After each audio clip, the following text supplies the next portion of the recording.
उसकी रूह नाराज होगी। वो रूह नाराज नहीं हुई, वो पहले किसी चीज का उसे पता नहीं था, अब जिस जहान में गया अब उसे पता चल गया। अब वहां से वो चाह रहा होगा कि वो ये मेरी वसीयत पर अमल ना हो, लेकिन चूंकि हम यहाँ समझ रहे कि वसीयत पर अमल करना है, कहीं रूह नाराज ना हो। बिल्कुल ऐसे। अब जिस जहान में वो है वहां पर उसकी सब चीजें खुल गई जाकर। ऐसे ही हकीकतें, जो चीजें पहले पोशीदा थी अब सामने आ गई हैं। अब वो चाह रहा है या उसकी रूह चाह रही होगी कि मेरी इस वसीयत पर अमल ना होगा जो गलत वसीयत थी, अमल होगा तो मुझे अजाब होगा। अब वो वहां पे जरूर ये चाह रही है, तो इस्लाम का जो तरीका है उसके मुताबिक करना ये ज्यादा बेहतर तरीका होता है। अब जब वसीयत कर जाए तो यकीनन जो वरासा का जिस तरह इन्होंने किया है, फोन करके हमसे पूछा है या किसी आलिम दीन से पूछें, ये सबसे बेहतरीन तरीका होता है। अल्लाह ताला इनको भी अजर दे और बाकी भी जो अल्लाह और उसके रसूल को फॉलो करे, यकीनन अल्लाह उनको और उनके जो दुनिया से चल बसे उनको भी बख्श दे। अब वसीयत का ये तरीका है कि उन्होंने अगर वसीयत की है कि फलां जायदाद फलां जगह पे दे, ये वसीयत बिल्कुल रिजेक्टेड है। इस्लाम में उस वसीयत की कोई हैसियत नहीं है। बिल्कुल सही। जब वो मर गए, मरने से पहले मैंने कहा कि जिसको चाहें वो अपनी मर्जी से मुंतकिल करके चले जाएं। वो खैराती इदारे में दे दी, वो किसी शख्स को दे दी, किसी एक बेटे को दे दी, किसी और रिश्तेदार को दे दी, किसी गरीब को दे दी, किसी जगह ट्रस्ट में दे दी, वो अपनी जायदाद में खुद मालिक थे। जब वो वसीयत करके गए तो मरने के बाद अगरचे वसीयत एक जगह पड़ी है, महफूज है, लेकिन जायदाद अल्लाह के कानून के मुताबिक तकसीम होगी।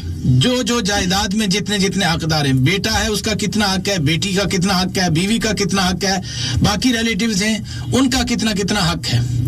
अब वो सारा कुछ देना है वही उसी के मुताबिक। सबसे पहले टोटल जायदाद को देखा जाएगा कि मरने के बाद कितनी जायदाद है। उस जायदाद में से उसके अखराजात कफन दफन के आजकल अगर हम करते हैं तो मैं ये शरी लिहाज से नहीं कह रहा हूं या अपनी बात कर रहा हूं कि उसके अलावा यूं कह दें कि खत्म दरूद जो हम कराते हैं इसके मुताबिक वो कितना खर्चा आता है वो निकाल के, अब कफन दफन के बाद और इसके बाद जो खर्चा है उसके बाद देखा जाएगा। कर्ज तो नहीं, जो कर्ज देकर बाकी जो जायदाद बचती है वो उन वरासा में तकसीम की जाएगी। लेकिन जब वसीयत की हुई हो तो अगर किसी ने वसीयत की है कि सारी जायदाद देनी है, आधी देनी है, ये बिल्कुल रिजेक्टेड है। सिर्फ अगर उसने सारी जायदाद की वसीयत की है तो उसमें सिर्फ चौथाई हिस्सा, 3 हिस्से इन वरासा के और 1 हिस्सा जिसके लिए उसने वसीयत की सारी की थी तब भी 1 हिस्सा होगा।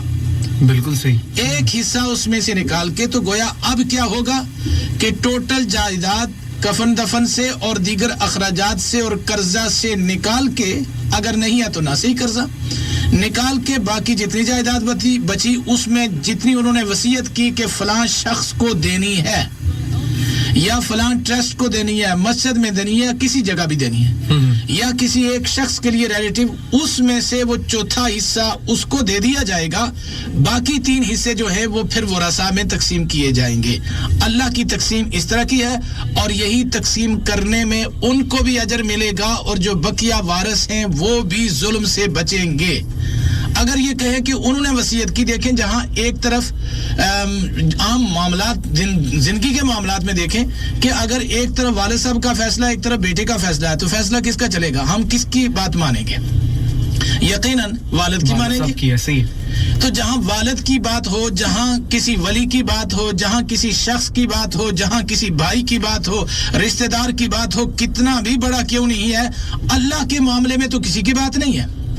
तो अल्लाह यूं कहता है जो मैंने बताया कि विरासत जितनी भी है उसमें से जितने भी अखराजात बाकी निकाल के जो विरासत बचती है उसमें से चौथा हिस्सा निकाल के जिसके लिए उन्होंने वसीयत की है, वो वसीयत अगरचे सारी जायदाद की है, आधी जायदाद की है, वो जायदाद वसीयत के मुताबिक उसमें से चौथा हिस्सा निकाल के उसको दिया जाएगा।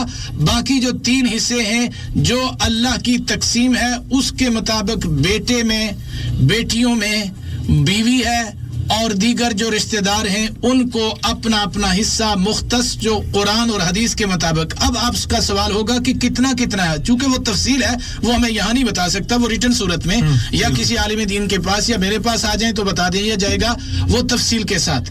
لیکن یہ اس صورت میں کہ اس میں سے وصیت کا چوتھا حصہ وصیت پر عمل ہوگا, باقی 3 حصے جو اللہ کی طرف سے مقرر ہیں, یہ جو چوتھا حصہ بھی اللہ کی طرف سے ہے کہ اس وصیت میں سے صرف چوتھا حصہ اس کو دیا جائے گا وصیت کے مطابق, باقی نہیں.